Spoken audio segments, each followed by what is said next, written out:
Hello दोस्तों, तो कैसे हो। अभी मैं खड़ा हूँ हरिद्वार स्टेशन के बाहर और आज हम जाने वाले हैं केदारनाथ टेम्पल। तो उसके लिए क्या करना होगा सब कुछ मैं बताऊंगा और जिनका रजिस्ट्रेशन बना नहीं है उनके लिए भी मैं बताऊंगा कि कहाँ से रजिस्ट्रेशन करवाएं। सबसे पहले आपका काम होगा, स्टेशन के पास ही एटीएम है, वहाँ से आप कैश निकाल लें, क्योंकि गौरीकुंड, सोनप्रयाग या केदारनाथ टेम्पल के पास एटीएम का ऑप्शन लगभग ना के बराबर ही दिखेगा। तो इससे बेटर है कि ये देखिए सामने एटीएम है, यहाँ से कैश निकाल लें। इसके बाद आपको सरकारी बस के लिए TGMOCL ये देखिए जगह पे आके पता करना पड़ेगा कि अभी बस है या निकल चुकी है। अगर निकल चुकी है तो आपको प्राइवेट कार करनी पड़ेगी। ये देखिए ये जगह है, और भी काफ़ी जगह है स्टेशन के पास में जहाँ पर आप प्राइवेट कार कर सकते हैं। अगर आप सरकारी बस में जाते हैं तो 725 रुपये लगता है आपको भाड़ा, और अगर प्राइवेट कार करना चाहते हैं तो 2000 मान के चलिए एक आदमी का लगेगा। और अगर पूरी फैमिली के साथ जाना चाहते हैं, जैसे हम लोग 10 आदमी थे तो हम लोगों का पड़ा था 14,000, तो 14,000 दो गाड़ी का लगा था। और बात करें टाइमिंग की तो आपको 10 से 12 घंटा लग सकता है, क्योंकि हम लोग भी सुबह 8 बजे निकले थे और रात को 8 बजे ही पहुँचे थे।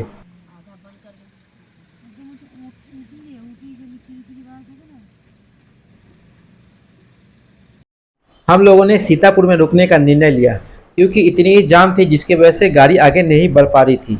और यहाँ पर 2500 में 5 आदमी आराम से सो पाएंगे, इतनी बड़ी रूम थी।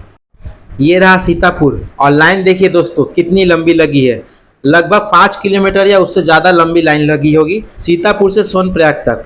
तो जिनको भी आना केदारनाथ बाबा के दर्शन करने के लिए तो थोड़ा सोच के आए, क्योंकि लाइन इतनी लगी है कि क्या ही बताए आपको। और अगर आपको लाइन लगाना ही है तो रात को 1 या 2 बजे लगाए, क्योंकि उस टाइम काफ़ी कम भीड़ होती है, जैसा हम लोगों ने लगाया था। ये देखिए कितनी कम भीड़ है, ये डायरेक्ट सोनप्रयाग तक आके वहाँ पर ही लाइन लगाए थे हम लोग।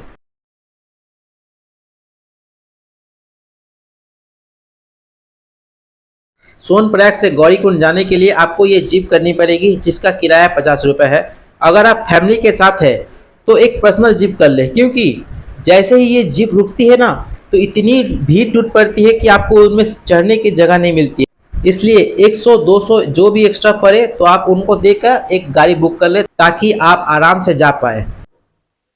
ये देखिए दोस्तों, इसी जगह पर आकर आपको रजिस्ट्रेशन करवाना पड़ेगा। ये जगह आपका सोनप्रयाग में है। आपके पास सिर्फ आधार कार्ड होना चाहिए, बस उसी से आपका काम हो जाएगा और कुछ नहीं लगेगा आपको। और एक बात दोस्तों, जिनका भी एक्स्ट्रा लगेज है तो इन सब जगह पे आकर ही सामान को रख सकते हैं। यहाँ पर लॉकर की व्यवस्था काफ़ी सारी है।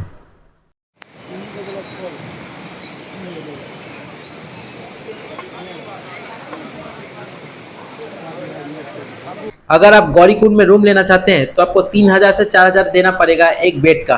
इससे अच्छा आपको सोनप्रयाग या सीतापुर में रुके, ताकि आपको बेटर ऑप्शन मिले। अगर आप इस तरह के पालकी करना चाहते हैं तो इसके लिए आपको 12,000-14,000 तक देना पड़ सकता है। ये डिपेंड करता है उनके बॉडी वेट पर। ये देखिए यहाँ पे घोड़ों का प्राइस दिया हुआ है कि कितना कितना लगता है। आप चाहो तो वीडियो को पॉज करके देख सकते हैं। लास्ट आपको लिंचौली में मिलेगा, उसके बाद आपको नहीं मिलेगा। और एक बात दोस्तों, जिस भी घोड़े पर आप बैठते हैं तो उनका फ़ोन नंबर और उनके आई कार्ड का फ़ोटो ले ले, ताकि आपको बाद में कोई भी असुविधा हो तो उससे कांटेक्ट कर सकते हैं। और इसके बाद गौरीकुंड से आप जर्नी को स्टार्ट करें तो जय बाबा केदार का नाम लेते हुए जर्नी को स्टार्ट करें, ताकि सफ़र का मज़ा आ जाए। आगे मैं आपको रोड भी दिखाऊंगा कि कितनी टफ है ये रोड। इतनी आसान नहीं जितनी हम वीडियो में देखते हैं, काफ़ी खतरनाक रोड है। ये देखिए टूटी फूटी रोड है, और आगे भी ऐसे रोड मिलेंगे। और एक बात दोस्तों, अगर बारिश होती है तो पाँव को दबा के चले, क्योंकि काफ़ी स्लिप हो जाती है रोड, इसलिए गिरने की संभावना काफ़ी बढ़ जाती है, तो सावधानी से चले।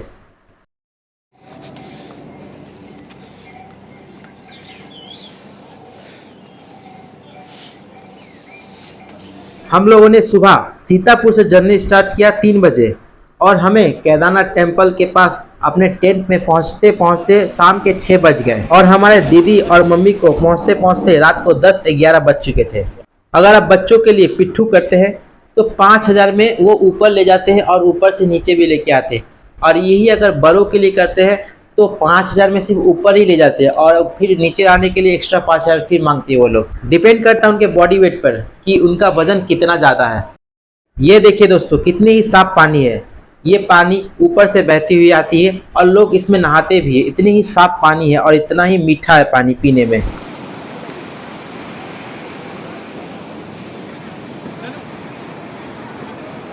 यहाँ पे दोस्तों एक आलू का पराठा ही 60 रुपये लेता है और एक मैगी खाएंगे तो उसका भी 60 रुपये पड़ जाता है। मतलब इतना ही महंगा है यहाँ पे खाने का रेट।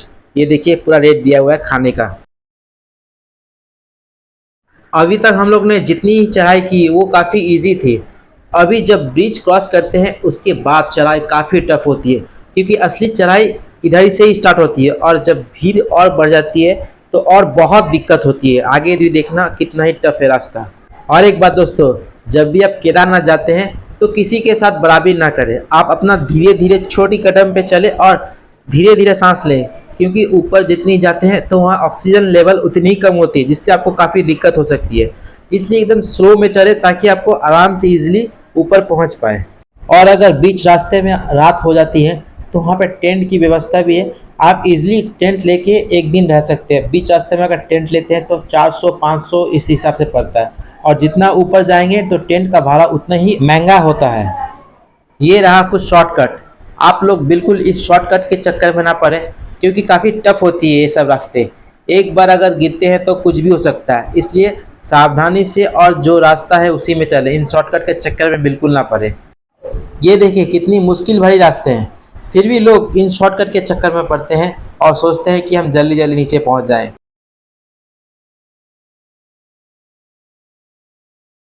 ये देखिए दोस्तों, चिनूक हेलीकॉप्टर मैंने अपने लाइफ में फर्स्ट टाइम देखा। कितना ही शानदार और कितना ही बड़ा है चिनूक हेलीकॉप्टर। ये हम लोगों ने बीच रास्ते में मैगी खाई थी, जो 10 की तो पैकेट होती है, पर ये हमें 60 रुपये पड़ गई, इतनी महंगी है। अब चलिए थोड़ी सी बात करते हैं केदारनाथ मंदिर कैसे स्थापना हुआ। केदारनाथ नाम का अर्थ है क्षेत्र का स्वामी। यह सांस्कृतिक शब्द केदार का अर्थ है फील्ड और नाथ का अर्थ है भगवान। गढ़वाल क्षेत्र भगवान शिव और पंच केदार मंदिरों के निर्माण से जुड़ी कई लोक कथाओं का वर्णन मिलता है। पंच केदार के बारे में एक लोक कथा हिंदू महाकाव्य महाभारत के नायक पांडवों से संबंधित है।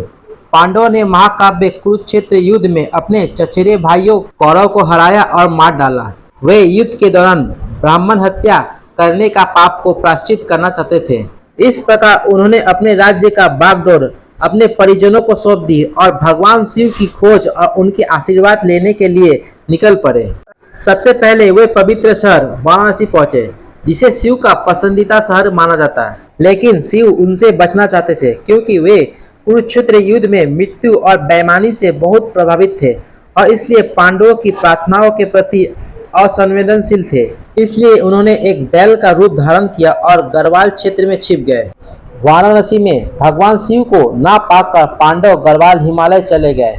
भीम ने गुप्त काशी के पास एक बैल को चरते हुए देखा। भीम ने तुरंत बैल को शिव के रूप में पहचान लिया। भीम को न केवल बैल को पकड़ने बल्कि उसे गायब होने से रोकने का श्रेय देते हैं। नतीजतन बैल 5 भागों में फट गया और हिमालय के गढ़वाल क्षेत्र के केदार खंडों में 5 स्थानों में दिखाई देता है। पंच केदार मंदिरों के निर्माण के बाद पांडवों ने मोक्ष के लिए केदारनाथ में ध्यान किया, यज्ञ किया और फिर महापंथ नामक स्वर्गीय मार्ग के माध्यम से स्वर्ग या मोक्ष प्राप्त किया। केदारनाथ की शुरुआती संदर्भ में एक स्कंद पुराण में मिलता है, जिसमें गंगा नदी की उत्पत्ति का वर्णन करने वाली एक कहानी है। पाट केदार के नाम से उस स्थान के रूप में है जहां शिव ने अपने उलझे हुए बालों से पवित्र जल छोड़ा था। ये रहा दोस्तों जिस टेंट में हम लोग रुके थे। इस टेंट का किराया हमसे 6,500 लिया गया और इसमें हम लोग टोटल 10 आदमी थे। काफ़ी बड़ी टेंट थी ये वाली। और अगर आप लोग भी टेंट में रुकना चाहते हैं और ऑनलाइन बुकिंग नहीं की है टेंट की, तो कोई दिक्कत नहीं है। यहाँ पे काफ़ी सारी टेंट आपको मिल जाएगी, जो आपको अलग अलग प्राइस में आपको मिल सकती है। और अभी सुबह हो चुकी है दोस्तों और अब हम जाने वाले मंदिर की तरफ।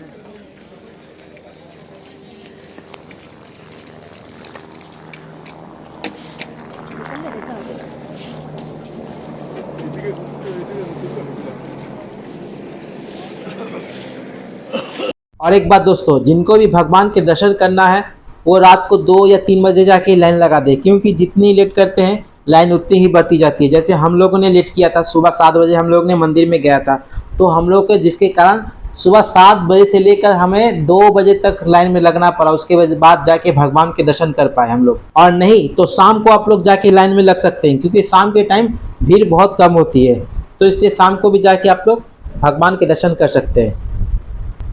ऊपर में दोस्तों ऑक्सीजन लेवल बहुत ही कम रहती है, जिसकी वजह से आपको सांस लेने में काफ़ी दिक्कत हो सकती है। इसलिए आप एक रुमाल में एक कपूर को डाल लें और उसे अच्छी तरह से बांध कर उसकी गंध लेते हुए चलें, ताकि आपको थोड़ी सी दिक्कत कम होगी, जैसा हम लोगों ने भी किया था।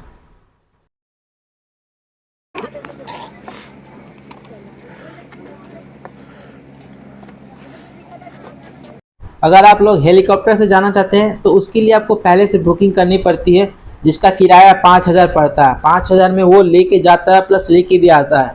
और अगर एक तरफ का सफ़र करना चाहते हैं तो जिसमें आपको 3300 से लेकर 3500 तक पड़ सकता है।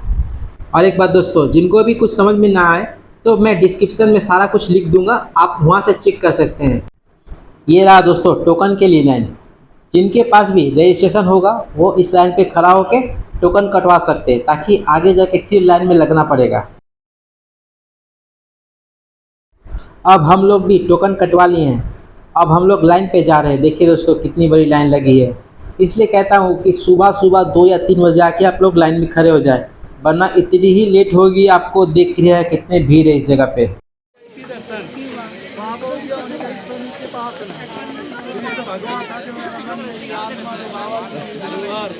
ऐसी बाइक काम आएगी डायरेक्ट इनकी हुई है सबको पहनाए तो जाए अच्छा के चाहिए भाई इन परिस्थितियों में। ये देखिए दोस्तों ऊपर में चाय कॉफ़ी के लिए प्राइस दी है, नीचे भी देखिए प्रसाद के लिए प्राइस दी हुई है कि कितनी प्राइस किसकी लग सकती है। ये देखिए दोस्तों जो 2013 में घटना घटी थी, जिसके कारण बादल फटने की वजह से पूरे क्षेत्र में त्राहिमाम मच चुका था। फाइनली हम बाबा के द्वार पहुंच चुके हैं। बहुत ही कष्टदायक सफ़र था। आप जितना इजी समझते हैं ये सफ़र उतना ही इजी नहीं है, बहुत ही कठिन है चढ़ाई। बस मन में सच्ची भक्ति होनी चाहिए, फिर देखना बाबा आपको ऐसे ही बुला लेंगे। कभी जो हमने टीवी पे या मोबाइल पे जो देखा था, आज आप अपनी आँखों से देखा तो विश्वास नहीं होता कि मैं उस जगह पे खड़ा हूँ जहाँ पर किसी को जाने के लिए सपना होता है और कोई जा पाता है और कोई नहीं जा पाता है। हर हर महादेव। चलिए भीमशिला के बारे में आपको थोड़ी सी बताते हैं। बाबा के चमत्कार से उस चट्टान की मदद से मंदिर भी बच गई और अंदर बैठे लोगों की भी जान बच गई। इस घटना को 9 साल हो चुका है, लेकिन यह शिला आज भी केदारनाथ के पीछे आदि गुरु शंकराचार्य की समाधि के पास मौजूद है। आज इस शिला को भीमशिला के नाम से जाना जाता है। लोग इस शिला की पूजा पाठ करते हैं। ये रहा दोस्तों VIP लाइन, जहाँ पर 2150 रुपये देकर आप एंट्री कर सकते हैं। आपको वो लाइन लगना ही नहीं पड़ेगा। ये काफ़ी शॉर्टकट लाइन है जो आपके मंदिर के पास में ही हो जाएगा दर्शन।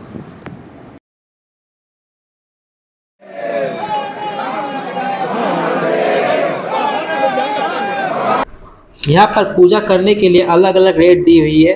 अगर कोई विशेष पूजा करवाना चाहते हैं तो इस जगह पे आके आप पूजा करवा सकते हैं। ये आपके मंदिर के दाहिने साइड में ही मिलेगा।